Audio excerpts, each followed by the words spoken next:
আমার একটা ছাদ আছে যেখানে কিছু গাছপালা আছে, ফুল আছে। তো ছাদে যাওয়া মাত্রই না আমি দেখি কি জানো, যে ব্যস্ত একটা জীবন। মানে আমি কি হলাম, মাত্র ঘুম থেকে উঠলাম, আমার বাসায় হয়তো তখনও কেউ ওঠেনি ঘুম থেকে, ছেলে স্কুলে যাবে, এরকম একটা হালকা ব্যস্ততা, টিফিন কি যাওয়ার একটা প্রস্তুতি। কিন্তু ছাদে গেলে আমি টের পাই যে প্রকৃতি মহাব্যস্ত। গাছগুলো সারা রাত অপেক্ষা করেছে কখন সূর্য উঠবে আর আমি ঝলমল করে উঠবো।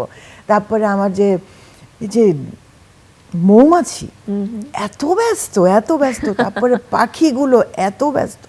এখান থেকেই আমার একটা প্রস্তুতি শুরু হয় যে সারাদিনে আমি কি করব, আমি কেন বসে থাকবো, আমি কেন ব্যস্ত হব না।